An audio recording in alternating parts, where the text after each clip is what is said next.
ومتابعة للجانب السياسي من الأزمة المصرية ينضم إلينا من القاهرة الأمين العام للحزب الناصري أحمد حسن.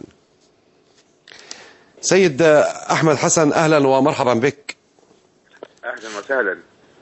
يعني تظاهرات مليونية تنتظرها المعارضة في مسيرات ما أصبح يعرف بيوم الرحيل، ماذا تتوقع أن تحقق هذه التظاهرة بعد أن خرج مؤيدون للرئيس حسني مبارك إلى الشارع أيضا، وبعد كل هذه التدخلات الأمريكية في الشؤون الداخلية المصرية؟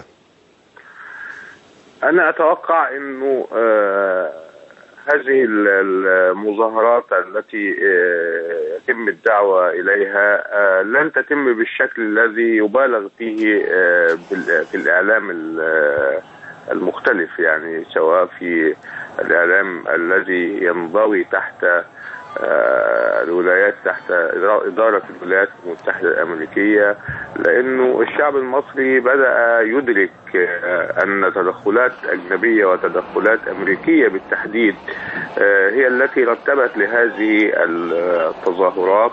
صحيح أن هناك مطالب كثيرة كنا نطالب بها منذ سنين طويلة لإصلاحات اجتماعية وإصلاحات دستورية وإصلاحات سياسية، ولكن الشعب المصري في رأيي أنه يعني يرفض التدخلات الأجنبية، وهو في حالات الاعتداءات الخارجية يستطيع أنه يقف وقفة رجل واحد ويتغاضى بعض الشيء، خاصة أنه في هذه الظروف الحالية أن الحكومة وأن النظام استجاب لمطالب كثيرة كنا ننادي بها من زمن طويل، وكنا نتحدث عن الفساد الذي استشرى في كل أو كثير من أجزاء النظام، ولم تكن الحكومة تعبأ بأي مطالب الإصلاح الاقتصادي، الإصلاح الاجتماعي، استمرت في دورها التي انضمت فيه أو رضخت فيه للأوامر الأمريكية. وجاءت حكومات الحقيقة ليست حكومة نظيف وحده، ولكن حكومات من قبل نظيف تعاملت مع الأجندة الأمريكية في ما يسمى بالاقتصاد الحر وغيره من الأمور الذي أزم الظروف الاقتصادية والاجتماعية على هذا الشعب. سيد أحمد حسن، يعني وصلت هذه الفكرة، هل أنت تقول هذا الكلام لأنك أمين عام الحزب الناصري وهذا الحزب خرج من رحم النظام القائم، يعني ثورة 23 يوليو، أم هناك حقائق يعني وأدلة؟ أنا أتحدث عن حقائق على الأرض المصرية، ونحن لم نخرج من رحم هذا النظام.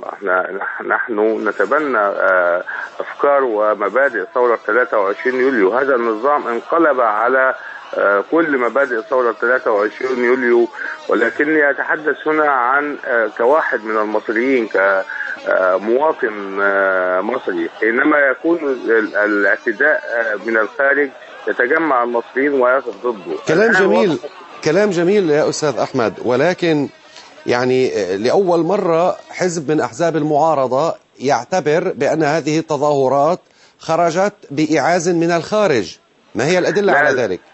لا أنا لم أقل أن هذه المظاهرات خرجت بإعاز من الخارج.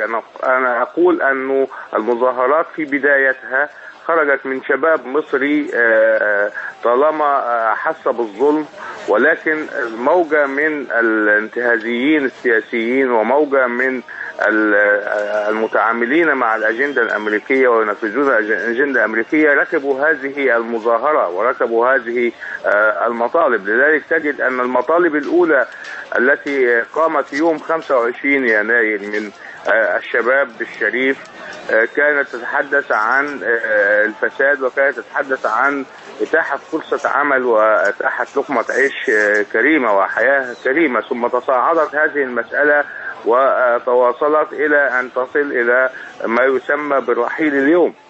فهذه المسألة الشباب الذي قام لم يكن مدفوعا من أي جهة أجنبية. الآن ركبت اليوم أو الآن ركبت هذه المظاهرات أجندات أجنبية وأجندات أمريكية.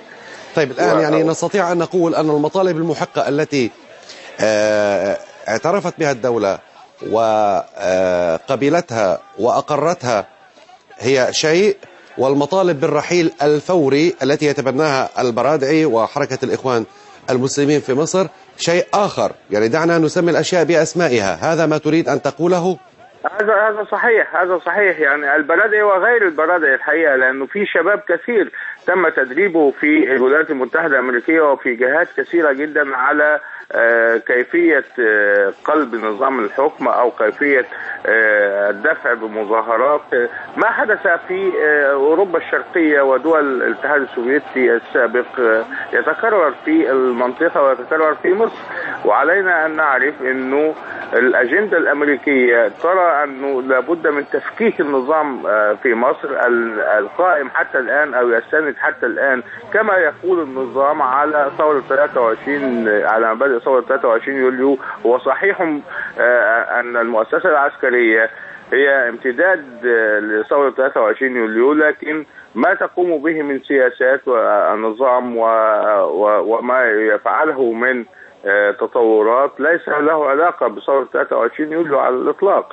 وبالتالي انفصل وانعزل عن الشعب المصري. أنا أقول بس في هذه اللحظات الحرجة جدا من التي يمر بها الشعب المصري وتمر بها الدولة المصرية أن المطالب الأمريكية يعني قد تفلح بعض الشيء، ولكن أنا أتصور أنه الشعب المصري الذي قام ليس لتأييد مبارك إنما لتأييد أو للمواجهة المخطط الأمريكي الذي يدور رحاه الآن على الساحة المصرية. من القاهرة الأمين العام للحزب الناصري السيد أحمد حسن، شكرا جزيلا لك على هذا الكلام الهام. شكرا سيد.